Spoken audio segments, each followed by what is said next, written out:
One of my nips exposed here, because I mean you gotta have your nips out. So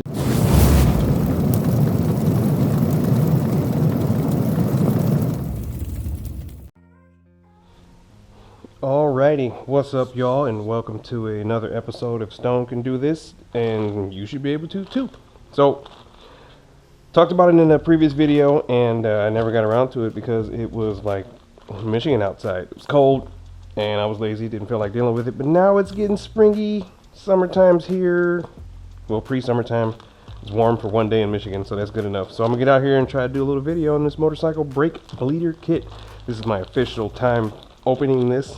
Don't know how it's gonna work. Never tried it before, but I got this little puppy off Amazon, everybody's favorite shopping place, and I decided to try it out. Got my camera set up, got my camera glasses sufficiently propped up on my face, so now that I look appropriately ridiculous, let's see if we can get this video going. So if you don't know, I am a huge fan of keeping my fluids crispy and clean, and unfortunately before the end of last riding season on old Onyx here, I did give her a bath and got the chain and stuff all lubed up, but I did not change my brake fluid. The front reservoir isn't too horrible, but the rear is looking a little scungy. It's a little yellow, a little jaundiced. So I decided I was going to buy a tool and see if it could help me change my brake fluid any better or faster than I already do. If not, then of course I'll just go back to the original way that I do it, which of course I will link in a video up at the top here. But this little guy is supposed to have a check valve going this way on the inlet that allows me to constantly pump the brakes, flush out the old fluid while not having to constantly tighten down the brake caliper bleed valve. I got one of my nips exposed here because I mean you gotta have your nips out so you can see. What's gonna happen is I'm gonna take this tube, I'm gonna clamp this puppy down on the inlet valve nip with some hose clamps conveniently located in this bag, and I'm also going to take a hose clamp and clamp it down on this puppy, and I'm just going to pump. The location of the nipple for the brake bleeder on the caliper for a Kawasaki Ninja 1000 2017 is at the top rear.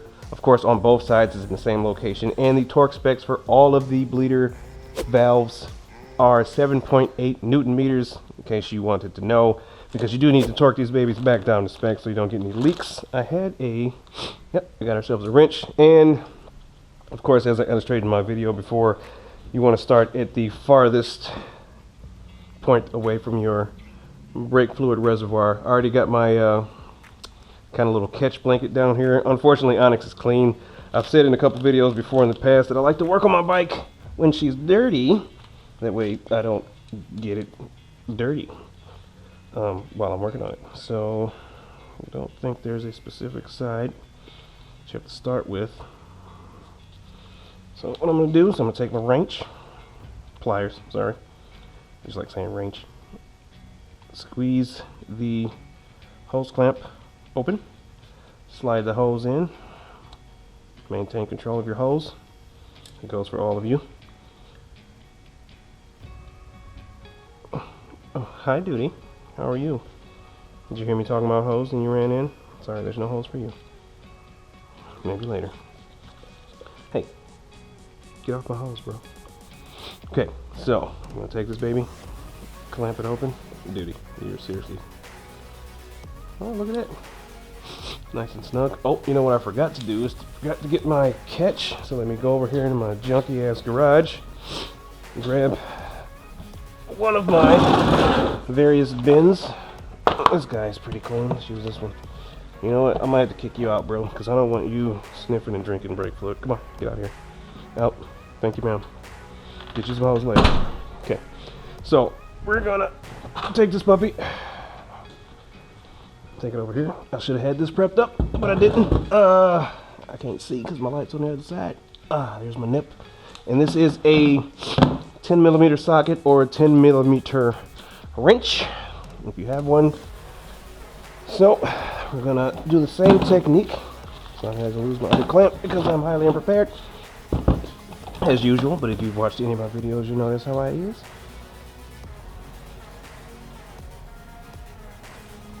Clamp, open. Get a little hot breath on that.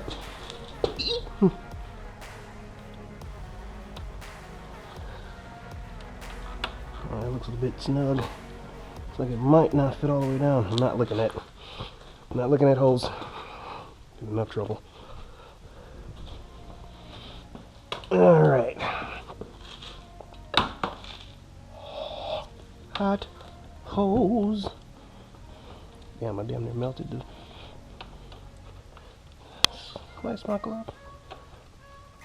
Get a snug fit. I don't want to.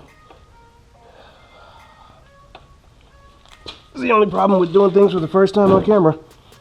Everybody gets to see embarrassing mistakes. Good Lord. I don't want to heat this. So heating this hose might deform it, but it might also allow, I mean, not this kind of heat, I mean real heat. Allow for the hose to expand. Fit over my nip better.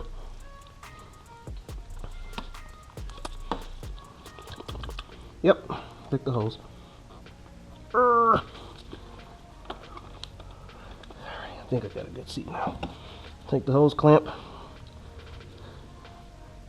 and grab it, pinch it, drag it, drop it.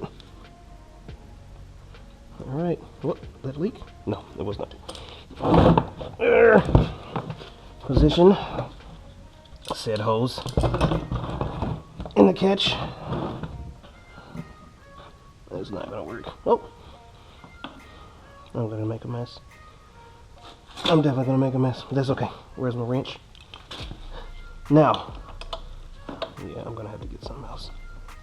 I'm gonna loosen this puppy, and I got some other. So I can already see fluid starting to progress into the tube. I got some other bottles over here for just this occasion. Full, not full, slightly full.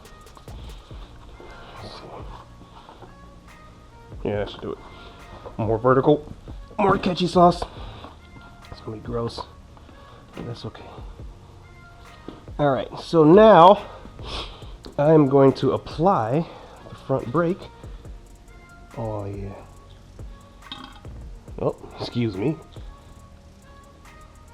As you can see, my fluid is pretty clear, but as you can also see, this check valve seems to be working. As I pump the fluid through, actually let me check my reservoir.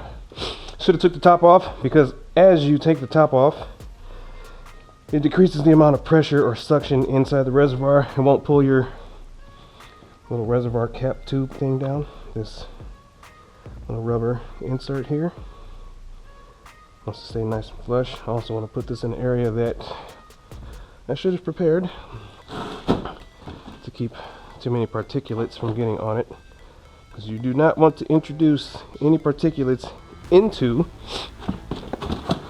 your brake reservoir, because it can clog your brake reservoir, clog your brake caliper, clog your brake initiator, plunger in the master cylinder. I have done it. It sucks. So my fluid's a little yeller, and as you can see, that is the inlet for the tube that goes into the piston for the master cylinder, and the front brakes right and left. I'm going to keep pumping until that fluid gets a little closer to the inlet. Don't want it all the way empty.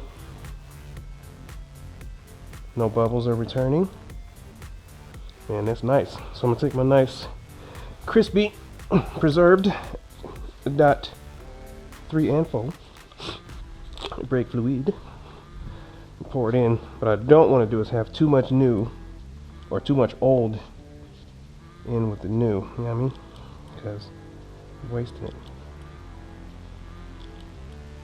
And I can hear every squeeze down there at the bottom.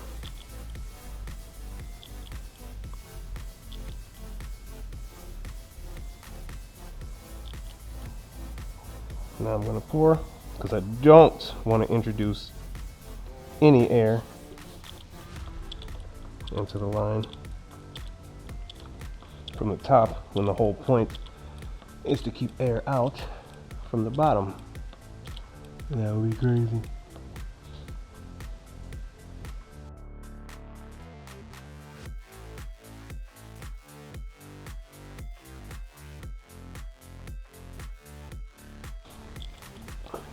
sucks because I'm adding fluid and it seems to be yellow. I don't know if this fluid is bad or not. No, it's clear. Clear-ish. Clear enough. Not dirty yellow like my rear caliper.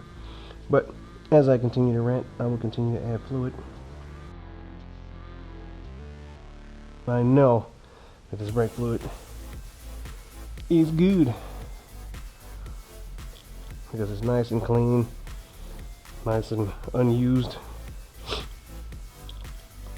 and I feel zero problems using this. So I'm gonna top her off.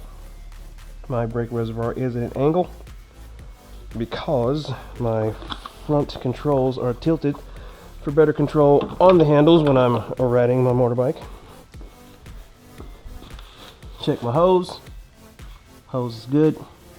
Hose are good, depending on your grammatical use. Take this puppy, and I'm going to tighten her up just enough to seat it. And I'm then gonna, that's good, take my wrench. Be very careful when removing. I'm gonna have to do some cleanup. I got my brake clean over there in the corner. Hopefully I can finagle this puppy. Yes, sir. Keep my hose under control. And we're gonna empty that out. Man, this thing worked a lot better than I thought. I'm gonna continue this process on the other side and in the rear, and then I'm gonna give you guys a summary, but you don't have to stick around for that. I'll catch you in a sec. Alrighty, y'all, we are back. So I did the job, obviously, as you can see from the video, but unfortunately I had to stop the job, go get some more brake fluid, because when I got to the rear caliper, I still didn't really like how the bike was looking, as in the color of the brake fluid that was coming out. I had to go get, where is it? Big Sexy over here. Where are you at? Yeah! This'n, because my little container of brake fluid was just quite not enough. And I wonder, you know, some of you guys are probably wondering, like, how would it be not enough with this tiny little reservoir? Well, this reservoir goes down into the top master cylinder, which has a banjo bolt right now. Oh, I got a little brake fluid that I got to get rid of. And that banjo bolt goes to a network of brake lines. Like that. I have ABS on this bike, so a lot more brake fluid is required than you would assume goes into this little reservoir. It has to go all the way through the system, and even though it's draining from the top reservoir and coming out of the caliper itself, that brake fluid does not translate directly to what's in here. It has to go all the way through the system, and I was still getting a little bit of yellow, so I wanted to flush it all completely out, so I had to go get more brake fluid. Same for the rear. As you can see, light tinge, which is how that brake fluid comes. This back reservoir was orange and kind of scungy. I don't like scungy in my brake fluid. So she stops like a champ. I took her for a ride. I just wanted to come back and check all the levels. I took the caps off. I just got to put that one back on. Overall, the job was pretty easy. This little guy is pretty legit. I just took some brake clean and cleaned it out. Still a little moisture in there for that brake clean to dry off. And you know what else makes the seal for the hose go onto the bleeder valve a lot better? Brake fluid, as opposed to my hot ass breath trying to seat it on the nipple there. So you just dip this puppy in some brake fluid, drop her onto the bleeder valve, crank that baby open after you secured the hose clamp, of course, and then proceed with your job. You want to do slow, deliberate motions. I think I mentioned this in my previous brake fluid change video. You don't want the herky jerky. I mean, some people do, but that's a topic for another internet search. Slow, deliberate movements, so you do not introduce any air into your hose, into your brake lines at all, because a little bit of air can cause a lot of death. So we don't want that in our brake lines. And of course, speaking from experience, I've done it, not in my bike, but in my car. Not cool. So it was one of those mistakes that a friend of mine, again, had to teach me to not make, because I could get dead. Nobody wants to get dead. So definitely recommend the brake bleeder tube. It was cool. It's even got a little nozzle or a directional arrow to show you which way to hook up the hose and which way the direction of the fluid will flow. And there you go. Make sure you cap up your brake reservoirs. Make sure you cap up your brake fluid. I think I've misspoke before. It's not hydrophilic, it's hydroscopic. It sucks water out of the air. And if you don't believe me, there is a notice on the back of all brake fluid bottles that say, close your crap or it's going to suck up water. So, appreciate you guys watching the video. Appreciate you guys checking out the little trinket. And I'm out.